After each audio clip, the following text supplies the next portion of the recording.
여러분들은 혹시 여러분들 인생에 롤 모델이 있으십니까? 나 이 사람처럼 살아야 되겠다 하는 어떤 롤 모델이 있는지 모르겠습니다.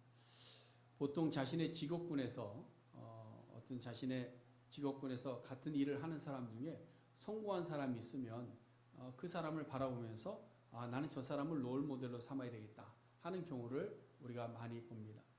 여러분들 이미 잘 아는 이야기겠지만 그 존 F 케네디 대통령께서 재임 기간에 고등학생들을 이제 백악관에 초청을 하는 일이 있었습니다. 그래서 고등학생들과 이제 학생들과 이제 일일이 악수를 하는데 그때 악수를 같이 했던 한 학생이 있었는데 그 학생이 바로 빌 클린턴 대통령입니다. 그때부터 이 학생이 열심히 공부해서 명문대를 나오고 교수를 거쳐서 주지사에 나가고 결국은 미국의 제42대 대통령에 당선되었죠. 이것이 이제 자기가 바라던 롤 모델을 바라보면서 그가 했던 행동들을 똑같은 그 과정들을 거쳐가는 겁니다. 여러분 이런 예는 사실은 존 F 케네디나 그 빌 클린턴 뿐만이 아니라 많이 있습니다. 굉장히 많은 사람들이 자신의 롤 모델을 삼고 그 사람이 했던 일들을 똑같이 반복하고 따라하는 일들을 봅니다. 그래서 어떤 자신의 진로를 결정할 때 어떤 롤 모델을 보는 것이 굉장히 중요한 동기가 되는 것이죠. 제가 왜 목사가 되었겠습니까? 예, 롤 모델이 있었기 때문이죠. 바라보면서 나도 목회자가 되게 되겠다 이런 생각들을 하게 되는 겁니다. 그러나 이러한 롤 모델은 직접 관계가 없어도 됩니다. 그렇죠? 멀리 있는 사람이나 아니면 인터넷이나 아니면 책을 통해서 보면서도 이런 롤 모델을 만날 수 있습니다. 그렇지만 직접적인 체험을 통해서 롤 모델을 결정하는 경우도 있습니다. 이 경우가 사실은 더 강력한 우리의 삶의 동기를 가져다 줍니다. 자신의 목숨을 고쳐준 의사가 있는데 그 의사를 바라보면서 자신도 의사의 꿈을 꾸는 그런 사람들도 있고요. 자신의 허물이 굉장히 많은 학생이었는데 그 허물을 잘 덮어줬던 선생님을 바라보면서 나도 나중에 커서 우리 선생님 같은 선생님이 되어야 되겠다. 그래서 선생의 길을 걸어가는 사람들도 있습니다. 이와 마찬가지로 우리도 신앙생활 할 때 우리의 신앙에 롤 모델이 필요한 줄로 압니다. 여러분 롤 모델이 필요한 거죠. 그런데 전자와 같이 어떤 성공한 어떤 신앙의 간증을 잘 듣고 나도 저 사람처럼 돼야 되겠다 라고 따라가는 그런 롤 모델도 좋겠지만 사실 후자와 같이 직접적인 어떤 체험 속에서 나도 이런 신앙을 가져야 되겠다 하는 롤 모델을 가지는 것이 굉장히 중요하다라는 겁니다. 그래서 사도 바울이 자신이 직접 체험 속에서 만났던 사람을 롤 모델로 삼고 살아왔던 것을 오늘 우리들에게 그대로 제시하고 있는 겁니다. 여러분 1절 말씀 보세요. 너희는 누구를 본받는 자 되라? 누구를? 하나님을 본받는 자가 되라. 하나님을 본받는 자라. 이것은 너희도 하나님을 롤 모델로 삼아라 이 말씀을 하고 있는 겁니다. 빌립보서 2장에서도 사도 바울은 빌립보 교회를 향해서 권면할 때 뭐라고 권면했는가? 너희 안에 이 마음을 품으라. 그 누구의 마음이니? 그리스도 예수의 마음이다. 이 말은 뭐죠? 예수님을 롤 모델로 삼고 그와 같은 마음으로 살아라. 이런 얘기입니다. 여러분 우리가 책으로 배우는 것은 지식 안에 갇혀버릴 경우가 많습니다. 그렇죠? 책에서 보았고 책에서 배운 어떤 일들은요 그 속에 갇혀질 수가 있습니다. 그러나 우리가 몸으로 배우는 것은 지식의 한계를 뛰어넘는 겁니다. 뛰어넘는 거예요. 앞서 말씀드린 전자의 경우는요 희망사항으로 그칠 수가 있어요. 나도 저 사람처럼 돼야 되겠다 라고 롤 모델을 삼았는데 그냥 희망사항에 그치는 수가 있죠. 왜? 언제? 한계를 만나게 되면 그 사람의 롤 모델을 보니까 타임 스케줄이 이렇게 돼서 이런 성공을 거뒀는데 자기는 그렇게 해도 안 된다고 생각할 때 한계에 부딪힙니다. 그러면 어떻게 되죠? 포기해버리는 거예요. 그래? 나는 안 되는구나. 나는 저 사람처럼 될 수 없는가 보다 하고 포기해버립니다. 환경도 그렇고 능력치도 그렇고 여러 가지 핑계를 대면서 자신이 쌓았던 롤 모델을 그냥 이상적으로만 생각하고 포기해버립니다. 여러분 신앙생활도 마찬가지입니다. 의외로 우리 신앙생활 하시는 분들 중에 그런 분들이 굉장히 많습니다. 신앙을 글로만 배우는 분들이 있어요. 아니면 다른 사람의 간증으로만 신앙생활의 동기부여를 받는 분들이 있습니다. 그래서 어떤 간증을 들을 때 나도 저 사람처럼 신앙생활 해야겠다 하는 분들이 있는데, 이런 분들이요 시도는 합니다. 시도도 하고 잠시 뜨겁기도 합니다. 굉장히 열정적이 되기도 합니다. 그런데 생각한 대로 잘 되지 않으면 어떻게 합니까? 바로 포기해버리죠. 해봐도 안 되는구나. 역시 나는 안 되는 거야. 그건 성경에서 그냥 하나님이 하시는 말씀이지 뭐 나하고는 상관없다라고 생각하는 경우가 많습니다. 그러나 후자의 경우는 다릅니다. 하나님을 직접 만나고 예수 그리스도를 직접 인격적으로 대면하고 하나님의 말씀 속에 있는 것을 내 삶 속에서 직접 체험하게 될 때 그 신앙은 흔들리지 않은 신앙, 오직 표대를 향해서 달려가는 신앙이 됩니다. 그래서 신앙은 내가 누구 때문에 살았는지, 내가 누구인지를 체험적으로 깨닫게 되는 순간부터 진실된 신앙이 시작되는 거예요. 내가 누군지를 분명히 알아야 되는 겁니다. 근데 우리는 내가 누군지를 아직까지도 정확하게 알지를 못하더라. 자, 그럼 우리가 견고한 신앙 안에서 흔들리지 않기 위해서는 어떻게 해야 되겠느냐? 오늘 본문 1절 말씀에서 내가 누구인지에 대해서 이렇게 설명합니다. 그러므로 사랑을 받는 뭐같이? 자녀같이. 자, 그러므로 앞에서 새 사람을 입으라 하신 말씀을 전제하고 있는 것이죠. 새 사람을 입으라. 기억나십니까? 6주 동안이나 제가 매주일 반복하면서 강조했는데 기억하십니까? 기억을 다시 되돌리기 위해서 첫 번째는 뭐죠? 참된 것을 말하고, 두 번째는 분을 내지 아니하고, 세 번째는 뭐죠? 자기 손으로 수고하고 수고한 대로 선한 일을 하고, 그 다음에 우리의 입에서는 악한 말이 아니라 선한 말을 하고, 그 다음에 성령을 근심케 하지 아니하고, 악은 버리고 하나님의 사랑처럼 용서하는 자가 된다. 6가지입니다. 이것이 새 사람을 입은 사람들의 모습이죠. 그래서 이렇게 새 사람의 모습을 가진 자들은 이제부터 이런 의미를 가지고 앞에 그러므로 이렇게 되는 겁니다. 그럼 이 새 사람을 입은 자들이 누구냐?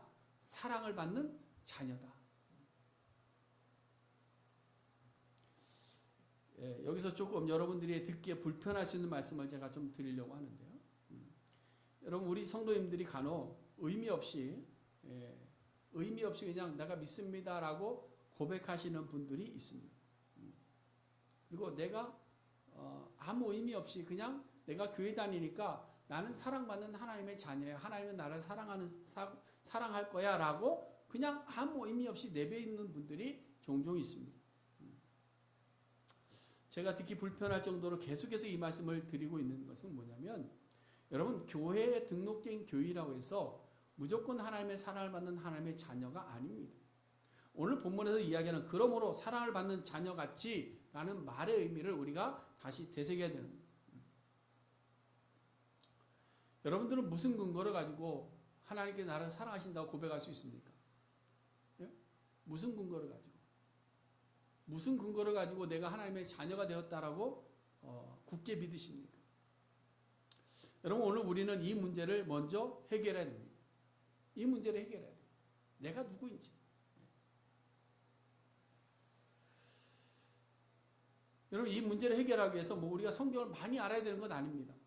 성경 박사가 되어야 되는 것도 아니고요. 성경 지식적으로 많이 뛰어나야 되는 것도 아닙니다. 그럼 어떻게 할 수 있느냐? 아주 간단하게 우리를 점검할 수 있습니다.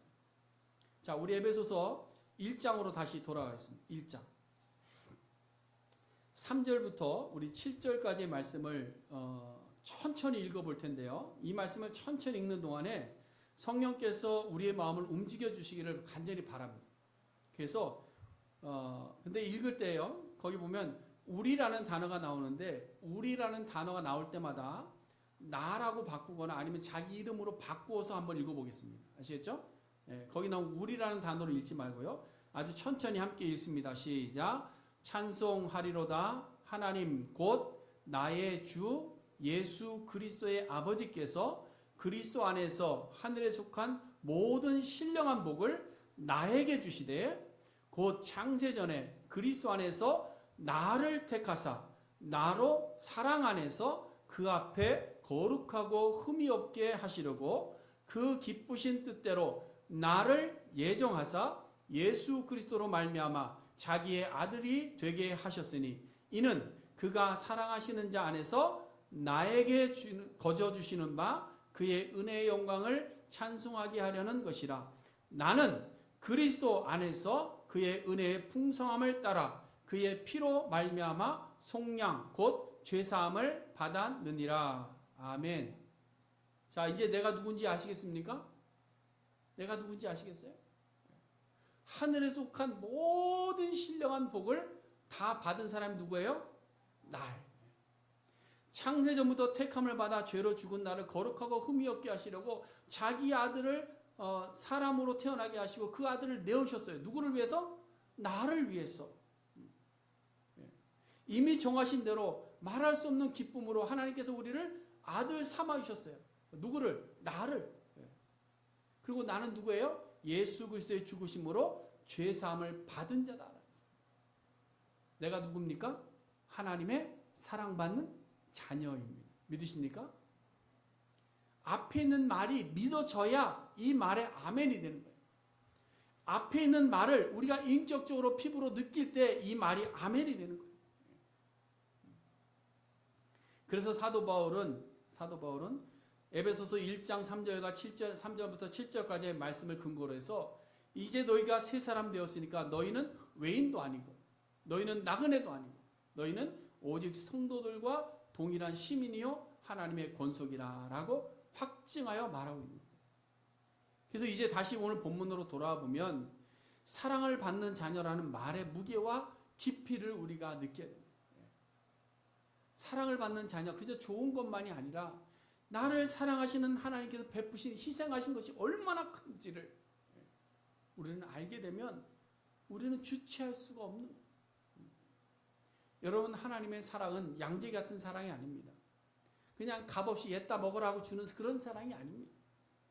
잠시 누리는 우리의 쾌락에 만족할 수 있는 그런 사랑을 주시는 분이 아니다라는 사실. 여러분, 우리가 1장과 2장의 말씀이 온전하게 믿어질 때 비로소 사랑을 받는 자녀라 고백할 수 있는 줄로 믿습니다. 여러분, 우리는 사랑을 받는 자녀임을 믿으시기를 바랍니다. 아직까지 그것이 믿어지지 아니하신다면 에베소서 1장의 말씀으로 다시 돌아가셔서 나를 위해서 하나님께서 하신 일들이 무엇인지를 다시 한번 돌아볼 수 있는 우리 모두가 될 수 있기를 간절히 바랍니다.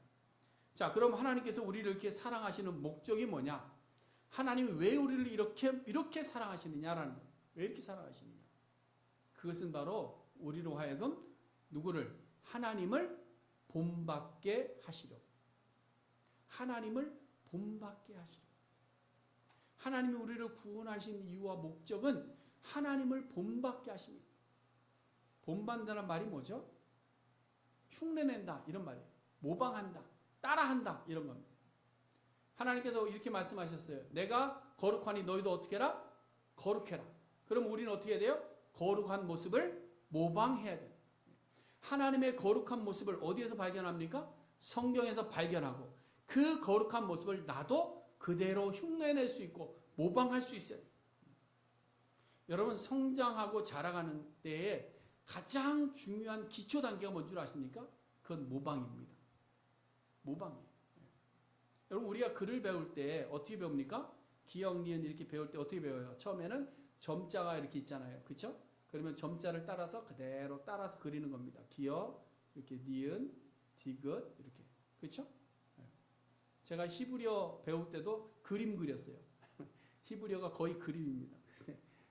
알렙, 뭐 이렇게 베트, 뭐 그림을 쫙 이렇게.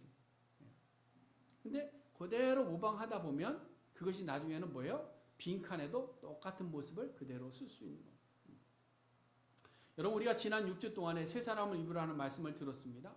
그리고 오늘 1장의 말씀을 천천히 읽으면서 내가 얼마나 큰 사랑을 받았는지, 내가 어떻게 새 사람이 되었는지를 알게 되었다 할지라도 그것은 시작일 뿐이죠. 듣고만 끝나면 뭐예요? 지식에서 그친다 그랬습니다. 지식 속에 가둬진다 그랬습니다. 그럼 어떻게 돼요? 걸음을 떼는 겁니다. 걸음을 떼서 어떻게 돼요? 모방해야 돼요. 모방. 선한 말을 하는 것을 모방하고 흉내내야 돼요. 악한 말을 나올 때마다 닫아버리는 겁니다. 성령을 근심케 하는 일들이 있으면 닫아버리는 거예요. 그리고 성령을 기쁘게 하시는 일들을 모방해서 일하는 겁니다. 하나님을 흉내내는 거예요. 근데 여러분 우리가 신앙생활 하면서 자꾸 하나님을 본받지 않고 사람을 따라가요. 사람. 먼저 믿었던 사람이라든지 아니면 자기가 보기에 좋았던 어떤 신앙의 롤 모델이 있으면 그 사람을 자꾸 따라가요. 뭐 그것도 좋은 방법 중에 하나입니다. 그러나 사람을 롤 모델하고 거기에 그치다 한다면 그 사람이 넘어질 때 우리 신앙도 같이 넘어지게 돼 있어요. 그런 경우를 여러분 얼마나 많이 봅니까? 믿음으로 따랐던 지도자들이 넘어질 때 어떻습니까? 그 신앙이 같이 넘어지죠. 왜냐? 신앙의 롤 모델이 사람에게 있었기 때문에 그렇습니다. 사람에게 있었기 때문에. 그러니까 여러분 방송에 나오거나 아니면 뭐 이렇게 나오는 위대한 신앙의 인물들 있잖아요. 우리가 그 사람들을 존중하고 인격적으로 그 사람들에 대해서 이렇게 본받을 것은 있지만 그분을 전적으로 롤 모델 삼지는 마세요. 우리의 신앙에 전적으로 롤 모델을 삼아야 될 분은 누굽니까? 하나님 한 분뿐이신 줄로 믿으시길 바랍니다. 그래서 하나님을 자꾸 흉내내셔야지 사람을 흉내내려고 하지 마세요. 기도할 때도요, 막 이렇게 어느 기도 잘하는 장로님 있으면 그 장로님의 기도를 흉내내는 분들이 있어요. 막 거룩한 목소리로 막 그것보다도 예수님께서 하나님 앞에 기도했던 그 모습을 흉내내 보세요. 그러는 거예요. 그래서 우리가 하나님을 롤 모델로 삼고 그 모습을 흉내내며 살아갈 때에 우리의 신앙은 자라갈 수밖에 없는 거예요. 변할 수밖에 없는 거예요. 왜? 그것을 흉내내다 보면 그것이 누구게 돼요? 자기께 되는 거예요. 자기께. 삶이 변하는 겁니다. 그래서 여러분 신앙은요, 자꾸 실습해봐야 돼요. 실습해보지 않으면 넘어질 수밖에 없습니다. 자, 그래서 오늘은 하나님을 모방할 때 무엇을 모방해야 될지 한 가지만 우리가 좀 생각해 보려고 합니다. 2절 말씀인데요. 2절 말씀 우리 같이 다시 한번 읽어봅니다. 2절 말씀 에베소서 5장 2절 말씀 같이 읽어봅니다. 시작. 그리스도께서 너희를 사랑하신 것 같이 너희도 사랑 가운데서 행하라. 그는 우리를 위하여 자신을 버리사 향기로운 제물과 희생 제물로 하나님께 드리셨느니라. 아멘. 자, 오늘은 이 하나님의 사랑에 대해서 말씀을 우리가 좀 묵상해보고 그 하나님을 본받는 연습을 좀 하려고 합니다. 하나님은 사랑이십니다. 믿으십니까? 하나님은 사랑이십니다. 요한일서 4장에서 분명하게 말씀하여 하나님은 사랑이시라. 하나님은 사랑이시라. 그러므로 우리가 사랑받는 하나님의 자녀라고 한다면 먼저 하나님의 사랑을 본받아야 됩니다. 왜냐하면 예수님께서도 분명히 명령하셨습니다. 제자들의 발을 씻기시면서 제자들을 사랑하시면서 하신 말씀은 내가 너희를 사랑한 것 같이 너희도 서로 뭐해라? 사랑해라.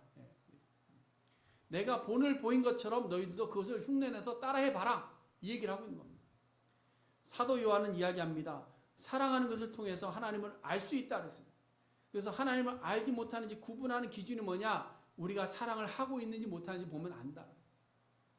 다시 말해서 우리가 이웃을 사랑하고 우리가 내 형제를 사랑하고 믿지 않은 영혼들을 불쌍히 여기며 긍휼히 여기는 마음이 있는지 없는지를 보면 하나님을 사랑하는지를 알 수 있다는 거예요. 믿노라 하면서도 이웃을 사랑하지 못한다면 그것은 하나님을 아는 것이 아니다라고 성경이 우리에게 이야기하고 있는 겁니다.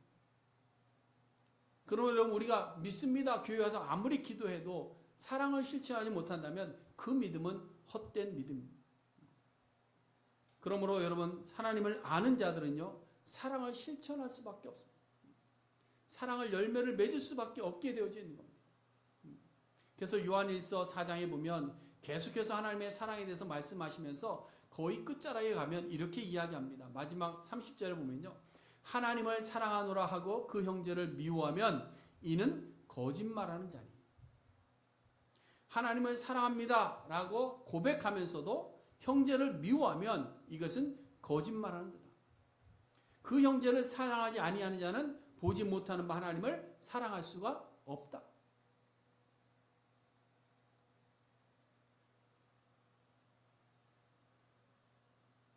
눈에 보이는 내 형제를 사랑하지 못하는데 눈에 보이지 않는 하나님을 어떻게 사랑합니까?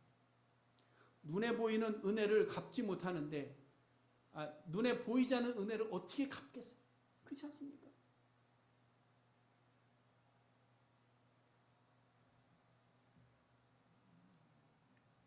우리는 사랑을 실천해야 됩니다. 사랑을 흉내내야 돼요. 근데 그 사랑은 어떤 사랑이냐? 예수님께서 나를 사랑하셨던 그 사랑을 흉내낼 수 있어요.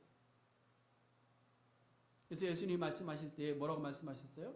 이 작은 소자에게 한 것이 누구에게 한 것이라? 내게 한 것이라. 그러므로 우리가 하나님의 사랑을 본받고 하나님의 사랑을 실천하는 사랑받는 하나님의 자녀가 되어야 될 줄로 믿습니다. 그럼 하나님의 사랑이 뭐냐? 하나님의 사랑이 뭐냐? 우리가 사랑하는 사랑과 하나님의 사랑이 다른 것이 뭐냐? 방금 읽었던 2절 말씀 앞에 명확하게 나와져 있습니다. 첫 번째는 뭐냐면 하나님의 사랑은 자신을 버림에서 시작된다는 사실. 자신을 버림에서 시작된다. 여러분 레위기 1장 17절에 보면요. 그 제사법이 나오는데 모든 제물이 여호와께 향기로운 냄새가 된다라고 말씀합니다. 근데 이사야 53장에 보니까 예수님께서 그 제물이 되셨다라고 말씀하고 있어요.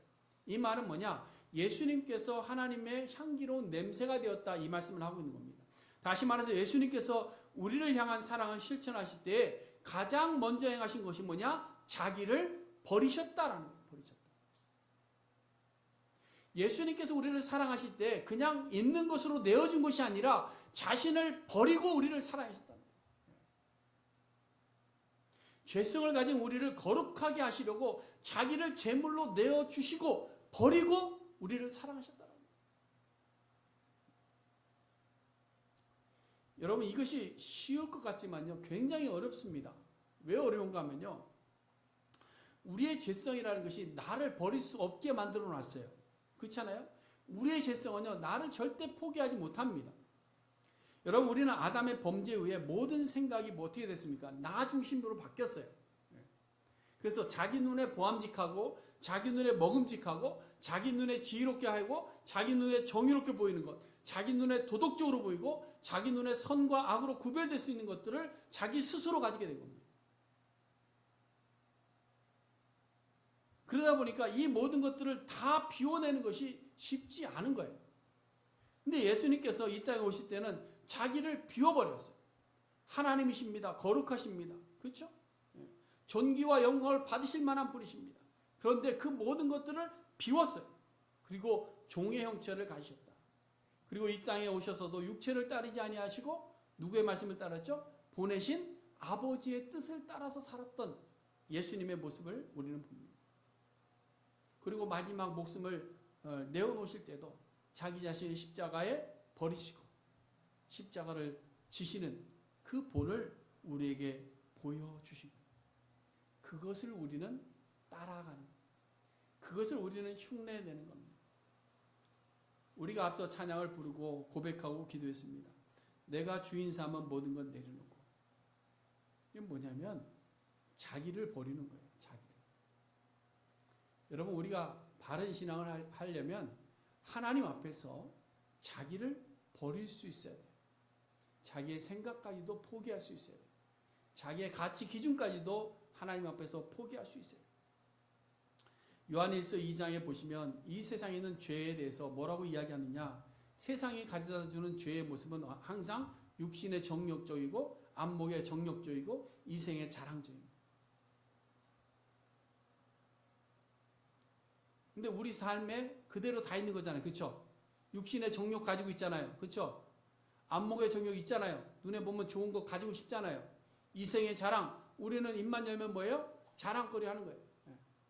이 땅에서 얻는 부귀와 영화들을 자랑하는 겁니다. 자랑할 수 있죠. 자랑할 만합니다. 그러나 이것이 성경은 뭐라고 이야기하느냐? 아버지께로부터 온 것이 아니다라고 이야기합니다.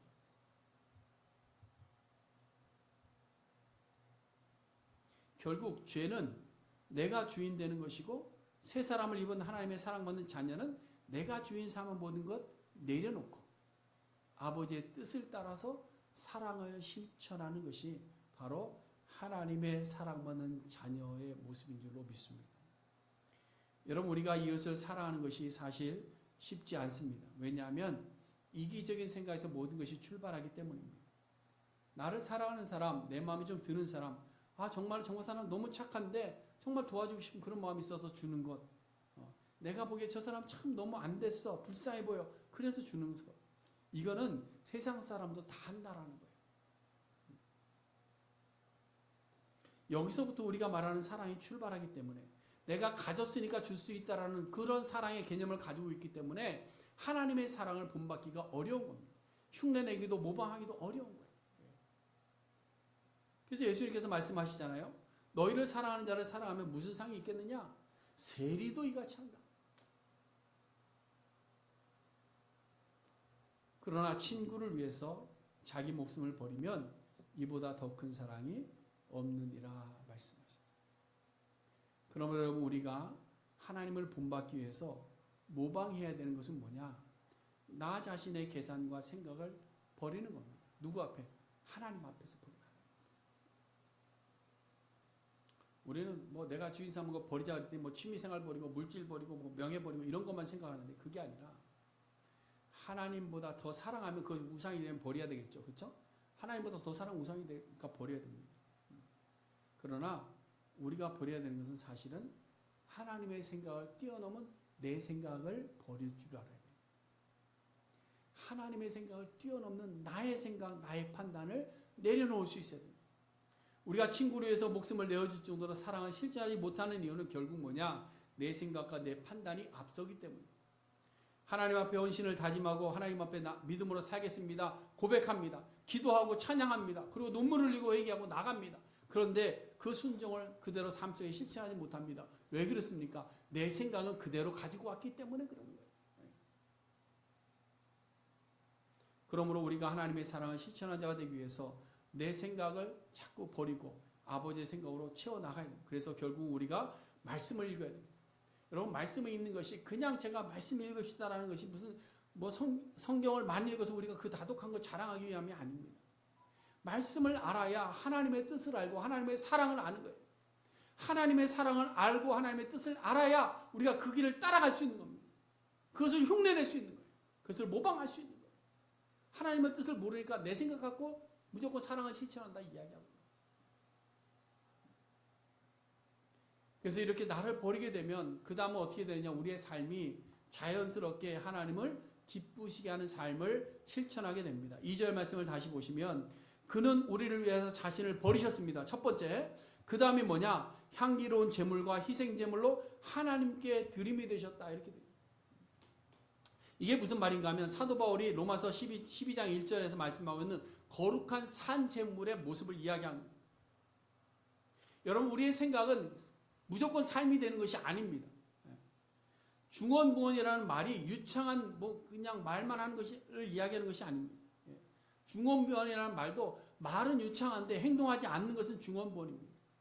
행함이 없는 믿음은 무슨 믿음이다? 죽은 믿음입니다. 하나님을 사랑한다 하면서 이웃 사랑하지 않으면 그것은 뭐다? 거짓이다. 믿음이 있노라 하면서도 어둠 가운데 가면 그것은 스스로 속이는 자가 된다. 여러분, 레위기에서 말하는 여호와께 드리는 향기로운 냄새가 오늘 본문에서는 뭐로 나타나느냐? 예수님의 향기로운 제물로 나타나고 그것을 사도 바울은 로마서에서 거룩한 산 제물로 연결하고 있는 거예요. 다시 말해서 하나님의 사랑을 모방하는 하나님의 사랑받는 자들은 자신을 버릴 뿐만 아니라 이웃을 사랑하는 것을 실천해서 그 삶을 통해 하나님 앞에 향기로운 제물이 되는 것입니다. 그것이 바로 하나님의 사랑받는 자, 새 사람을 입은 사람들의 변화된 모습인 줄로 믿습니다. 사랑하는 성도 여러분, 우리는 사랑받는 하나님의 자녀입니다. 믿으시기를 바랍니다. 이것을 아직까지 깨닫지 못하면 안 돼요. 이것을 깨달으셔야 돼요. 그러므로 우리는 그리스도께서 우리를 사랑하신 것 같이 사랑 가운데서 행하는 자들이 돼요. 지난주에도 말씀을 드렸습니다. 하나님께서 우리를 사랑하시고 용서하시기 위해서 자기의 목숨을 내어주셨습니다. 이 말은 뭐냐? 우리가 1만 달란트를 탕감받은 자가 되었다는 거예요. 그런데 우리는 이웃을 향해서 탕감하지 못하고 용서하지 못하고, 왜 그러느냐? 하나님께서 용서하셨던 그 1만 달란트의 탕감받은 것을 기억하지 못하기 때문에 그런 거예요. 여러분, 오늘 본문에서 이야기하는 하나님의 사랑은 세상의 차원과는 전혀 다른 사랑입니다. 도덕적인 선행의 차원을 뛰어넘는 사랑입니다. 여러분, 우리가 잘 아는 손양원 목사님, 우리가 닉네임을 뭐라고 붙였죠? 영화 제목 아세요? 사랑의 원자탄. 폭탄이라고 해요. 사랑의 폭탄이 아니고 사랑의 원자탄. 이런 닉네임을 왜 붙였느냐? 자기를 버린 거예요. 자기 생각을 버린 거예요. 그리고 하나님을 기쁘시게 하는 삶을 사는 겁니다. 그래서 이 목사님을 향해서 사랑의 온자탄이라는 그런 닉네임을 붙인 거죠. 그러므로 우리도 사랑받는 하나님의 자녀답게 하나님의 사랑을 모방하고 하나님을 본받는 성도들이 다 될 수 있기를 간절히 바랍니다. 여러분, 예수님은 우리 신앙의 유일한 롤 모델이십니다. 믿으십니까? 오직 예수 그리스도만이 우리의 신앙의 유일한 롤 모델입니다.